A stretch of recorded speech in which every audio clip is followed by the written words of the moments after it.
Everything you think happens to your brain when you skip food is wrong. What actually happens is the opposite.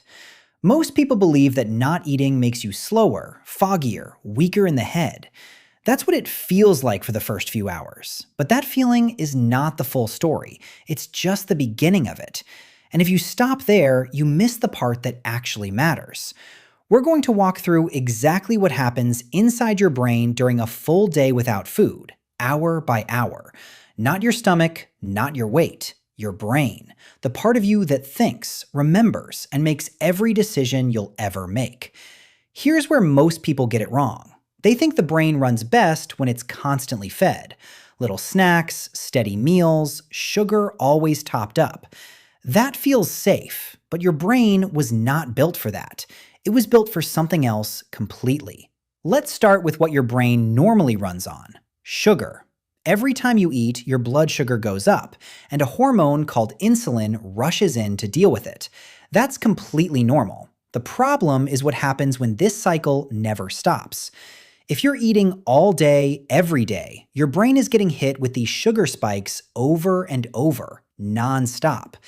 And over time, that starts to cause a kind of low-level static in your brain.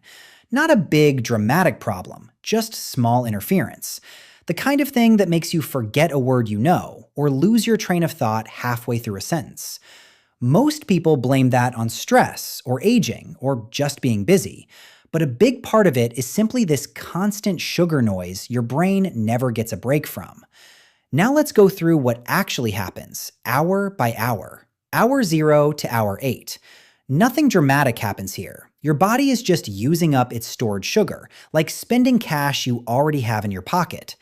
Your brain runs completely normally. You probably won't feel any different at all. Hour 8 to hour 10. This is where you might feel a little hungry, maybe a bit irritable. Some people get a mild headache. This is completely normal, and it always passes within 20 or 30 minutes. It's not an emergency. It's just your body adjusting. Hour 10 to hour 12. Your stored sugar starts running low. Your body has to make a decision. It begins switching over to burning fat for fuel instead. This is the part almost nobody talks about, because this is where things start to get interesting.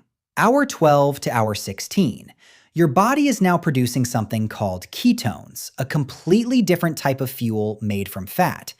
And ketones are not just a backup plan. They are actually a cleaner, calmer fuel for your brain than sugar ever was.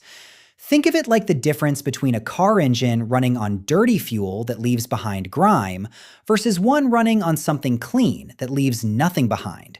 Your brain on ketones runs quieter, less static, less noise. This is why so many people who push through to this point say the same thing. The fog lifts. Their thinking gets sharper, not slower. It's not in their imagination. Their brain really is running cleaner. Hour 16 and beyond. This is the biggest moment of the entire fast. Your brain starts producing something called BDNF. Think of it as fertilizer for your brain cells.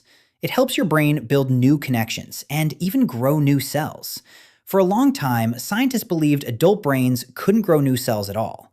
They thought the brain you had in your 20s was basically the brain you were stuck with forever, slowly declining from there. That belief turned out to be wrong, and fasting is one of the most powerful things known to trigger this growth. Not a supplement, not a special diet, just the simple act of going long enough without food. Your brain isn't shutting down without food. It's switching into a mode where it tries to get sharper, not weaker. It's almost like your brain hears a signal that says, things are getting tough right now, so let's upgrade instead of shutting down. That's the opposite of what most people expect to happen. Now, you're probably thinking about your muscles right now. Everyone worries about this. If you're not eating, isn't your body going to eat away at your muscle to survive? Actually, no. And this is where a lot of people get stuck, because it feels like it should be true. When you fast, your body releases a hormone that protects your muscle almost aggressively. It can increase by up to 20 times the normal amount. 20 times. Your body treats muscle like something valuable it needs to protect, not something to burn for quick energy. Your body is not going to burn the muscle it needs to move, to lift things, to function normally. Instead, it protects muscle and burns fat instead. Because fat is the resource your body is actually designed to use during times like this. So what you lose isn't muscle. It's mostly water and inflammation that was sitting there, puffing you up without you even realizing it. You're not shrinking. You're getting leaner and sharper at the same time. Two things happening together that most people assume can't happen together at all. Picture two people, both the same age. One eats constantly throughout the day, every few hours, never really stopping, always keeping a little food in the system just in case. The other regularly gives their body a break from food, long enough to reach hour 16 sometimes, maybe once or twice a week.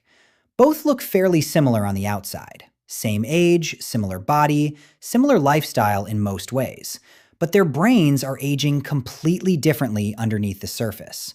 One is stuck in constant sugar noise, day after day, slowly losing a little bit of sharpness every year without ever noticing it happening. The other is regularly triggering this brain growth response, giving their brain a chance to rebuild and strengthen itself on a routine basis, staying sharp much longer as the years go by. Same age, very different brain. This isn't about starving yourself. It's not about punishment or suffering. And it's definitely not about seeing how long you can go without eating just to prove something to yourself. It's about understanding that your brain has a built-in upgrade mode, something it's been capable of doing this whole time. And it only turns on when you actually give it the chance. You don't fast to deprive yourself. You fast to unlock something your brain already knows how to do. If this changed how you think about fasting, hit the like button. Not for the algorithm, but so this reaches people who need to hear it. Subscribe for more Science Explained Simply. And click the video on your screen right now, because the next one is already waiting for you.